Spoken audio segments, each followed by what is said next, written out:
Marree keessummaa waa'ee artii irraa odeeffannus akkasuma affeerranneeti jirra gara boodatti simbiraan geenya magaalaa Maqii irraa imaluudhaan istuudiyoo keenyatti argameeti jira. Eenyu jechuun keessaniin ooluu gara boodatti qabannee kan dhiyaannu ta'a. Egaa qarcaan shanii ergaadha qaba hordoftoota keenyaa torbee darbe keessa badhaasas argateeti jira. Akka biyyaatti waggaa shanii fi sadarkaa tokkoffaa qabateeti jira. Keessoo hojii bunaa wajjin kan wal qabatu teekinooloojii biyya alaatii galchuudhaan akkasumas immoo jiruuf jireenya qonnaan bulaa fooyyessuu wajjin wal qabate hojii guddaa hojjechaa ture jechuudha. Akkasumas immoo galii sharafa biyya alaa argamsiisatti ture qarcaan shee trading ergaa isaanii hordofnee kan walitti deebinuu ta'a. Yoo deebinutti immoo egaa keessummaa keenya qabannee dhiyaannaa nu faana tura.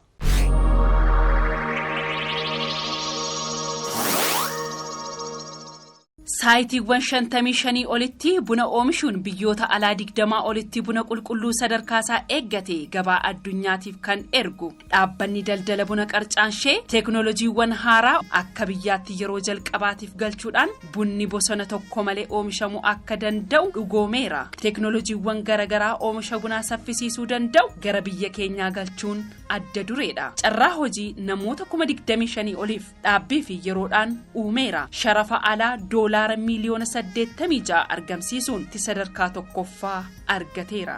Dhaabbata aantummaa uummataatiin galateeffatameedha. Buna qulqulluu oomishnee gabaadhaaf haa dhiyeessinuun ergaa keenya. Buna qulqulluu gatii gaariidhaan dhaabbata daldala bunaa qarcaan shee.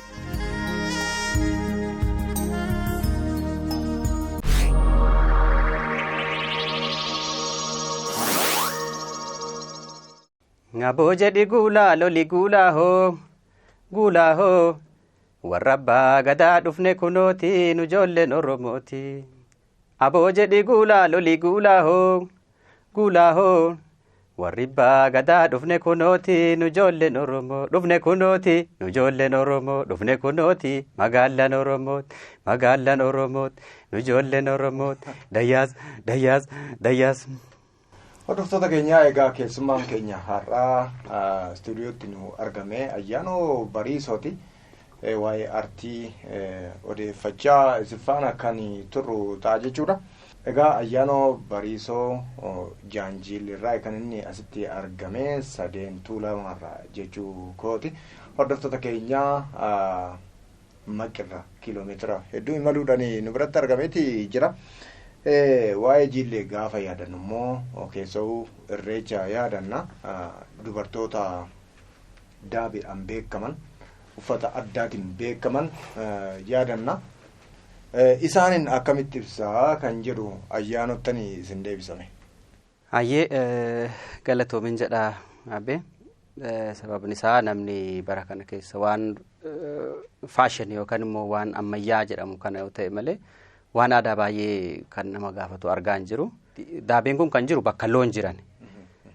Daabeen kun gosa qabaa kan shamarran dhaattu kan beerreen yookaan immoo cifiree jennaan isaan dhaatan garaagaraa irra caalaa amma kan argamaa jiru baay'inaan kan sadarkaa beerreen yookaan immoo haawwolii fi akka hootaa ta'antu jira. Isaan sun amma baay'inaan kan mul'atan isaanii. Daabeenis immoo waan ittiin dhaamullee daabee bishaanii kan jedhamu jira, daabee dhoqonuu kan jedhamu jira, gosa adda addaatu jira.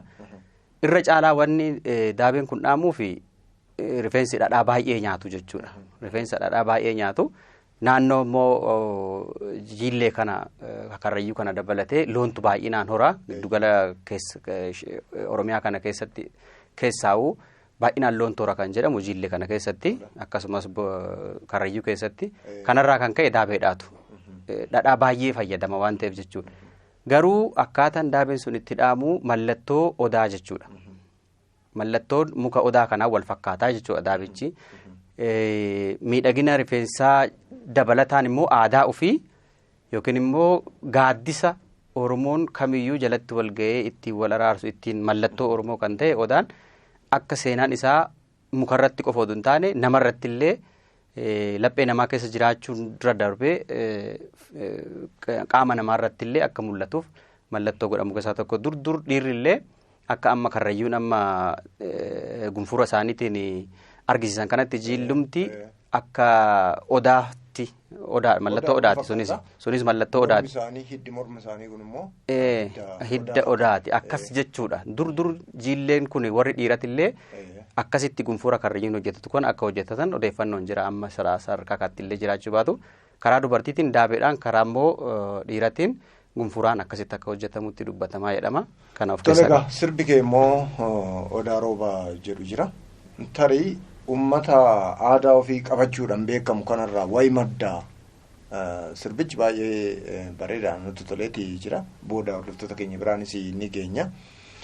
Oduu dubbannu isaa amma waa'ee daabee nutti himtee kiliipii shibbiree kasiiroo qindeessarraa hordoftoota keenya biraan kaatee turre shibbiree ni galateeffanna. Mee waa'ee odaa roobaa san nutti himuu dandeessaa? Egaa akkuma amma gaafii jalqaba irratti kaafte keessaa tokko kalaqa uummata kanaati waan jette sirriidha. Isa dhiisiti yookiin sirbicha dhiisi anuyyuu dhala kanarraa waan dhufee fi anuu kan isaaniiti. Kanarratti immoo aartiin kanuma uummataati. Walumaa gala nuyi kennaa waaqni nu kenna itti gargaaramuudhaan yeedaloof walaloo haa sirreessine akka ta'uu qabutti jedhu malee jecha uummataa fayyadamne. Namni jecha dhalee yookiin ofiisaatii dhalchee itti fayyadame tokkoyyuu hin jiru. Kanaaf jecha uummataati. Haa ta'u garuu anumatu akka ta'uu qabutti jecha uummataa sana filee walaloo isaas akka ta'uu qabutti sirreessee aadicha immoo oduu hin jallisin jecha aadaatiin yeedaloos akka aadaan isaan jedhan san irraa fooyyessee fayyadame. Irra caalaa yeedaloon hawaasumatti hirkatee kan bahe yoo ta'u walaloo garuu jechoota hawaasatti irraa cuunfee anumatu barreesse. Hiriyaan koo namni baay'ee yeroo hunda harka koo mirgaa ta'e abbaa seeraa yookiin ogeessa seeraati. Guutaa Gadaa namni jedhamu hiriyaa koo kan harka mirgaa kootitu jira.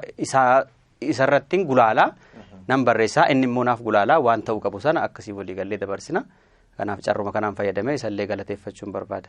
Ajeeka mee ayyaanonni sirba meeqa qabaa kan jedhu haa kaafnu. Kuni gaafii isa duraati. Gaafii lammaffaa immoo sirba malee hojii biraa maal hojjechaa jirta kan jedhu isaa ka'a. Egaa sirba haga ammaatti kan gabaarra oole albama tokkoon ta'a gara sirba 10ti.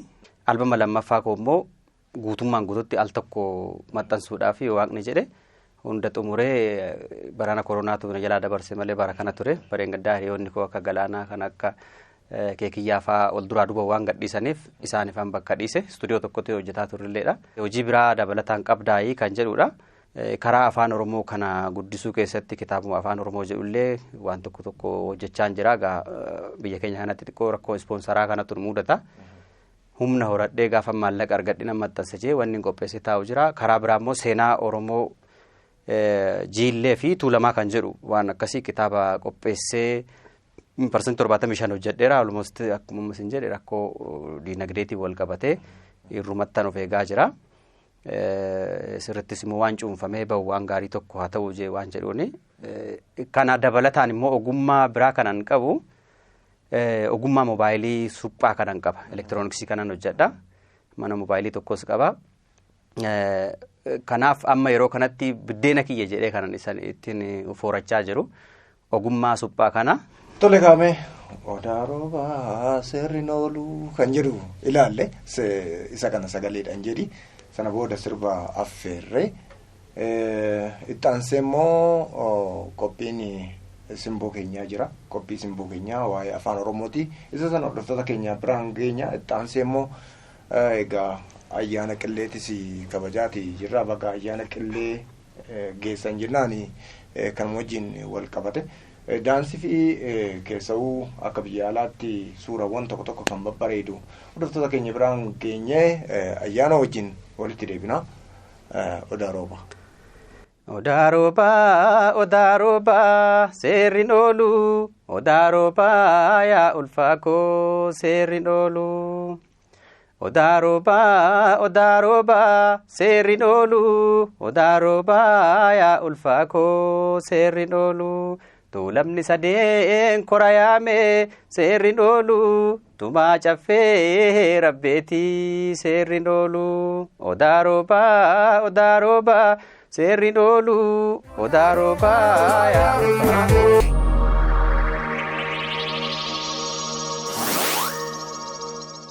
Walitti deebinee hordoftoota keenya egaa sirba odaa roobaa jedhu akkasumas immoo simboo keenya daansii ayyaana qillee wajjin wal qabatu kan warra faranjii ilaallee walitti deebinee keessummaan keenya har'aa ayyaanoo bariisooti.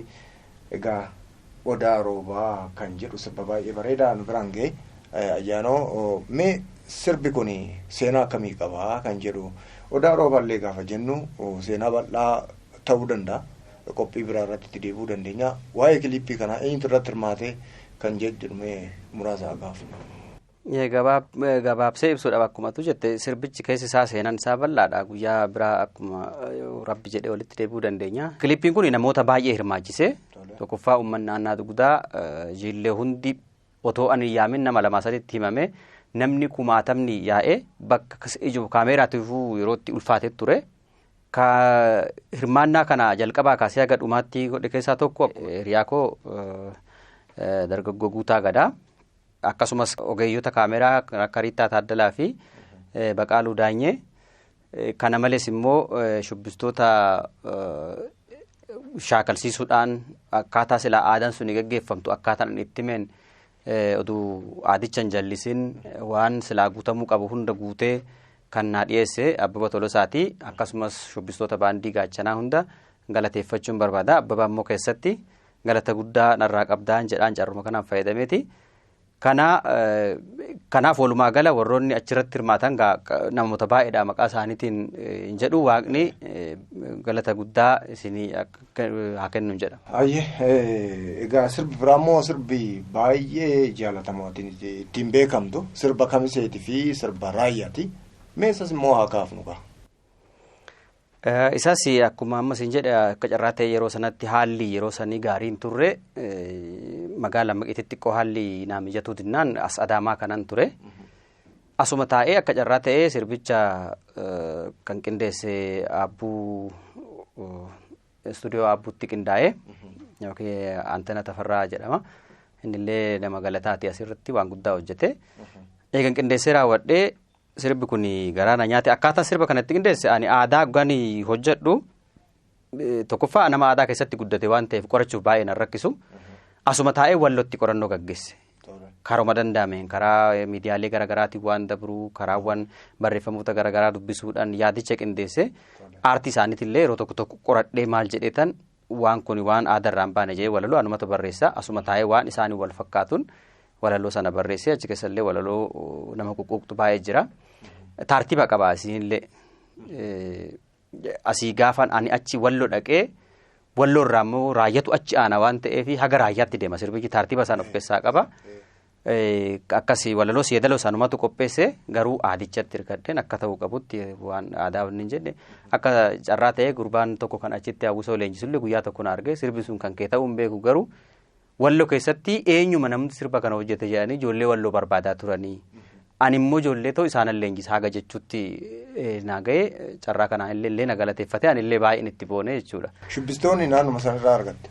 Gaafa kilippii waraabnu ispoonsara asuma taa'een bilbilumaan nama tokko nama baay'ee kabajuu fi jaaladhu ijoolluma jiillee keessatti naannoo Maqeetti dhalatanii guddatan abbaa qabeenyaa nama sirriitti hubataa nama hawaasaaf baay'ee jaalatamaa fi quuqamaadha.